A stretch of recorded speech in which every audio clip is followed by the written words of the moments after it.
আমরা চলে এসেছি মহোৎসব খেতে। ভিড়টা শুধু দেখো।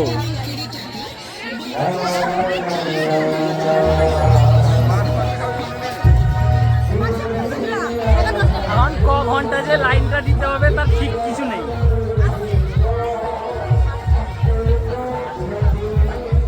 তাও আমাদের সিট কোন দিকে পড়েছে তার ভগবান জানে।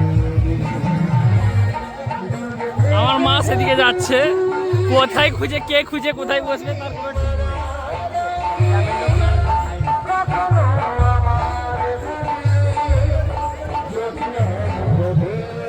হ্যাঁ দেখো এদিকে এত দূর পর্যন্ত খাওয়া দাওয়া হচ্ছে। প্রণাম করতে যাবো ভাবছিলাম ঠাকুরের কাছে, সেটাও চান্স হচ্ছে না একদম। এত দূরে 1 2 3 4 5টা লাইন পেরিয়ে যেতে হবে এখন।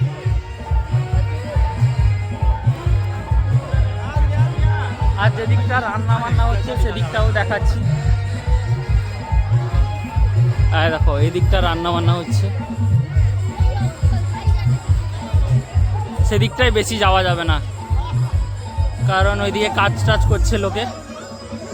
আর স্টেজের দিকে কীর্তন হচ্ছে, সেটা আমি দেখাচ্ছি গিয়ে সেদিকে।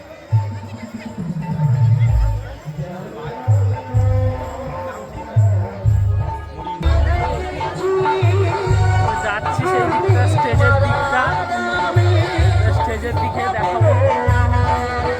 এটা দেখো স্টেজের।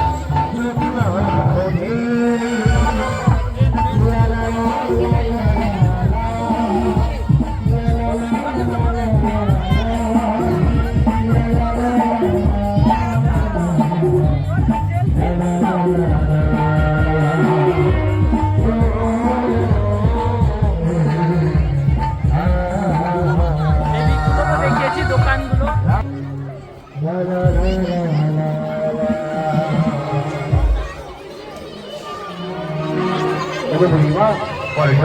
তুমি যে রাধারানীর কথা বলছো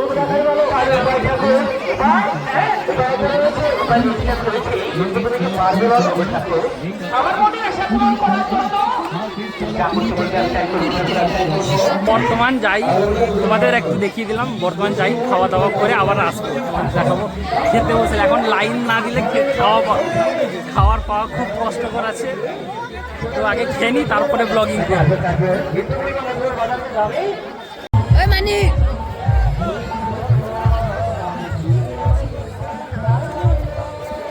বর্তমান পাতা পেয়েছি 1 ঘন্টা পরে, তারপরে দেখা যাক কি হয়।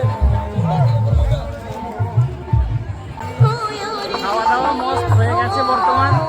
এখন আমরা বেরোচ্ছি মেলা থেকে। প্রচুর এখানে এত গরম মানে বলা যাচ্ছে। আর খাওয়া দাওয়ার সময় শুধু যতটা পেরেছি দেখেছি, আর দেখতেও পাচ্ছি না।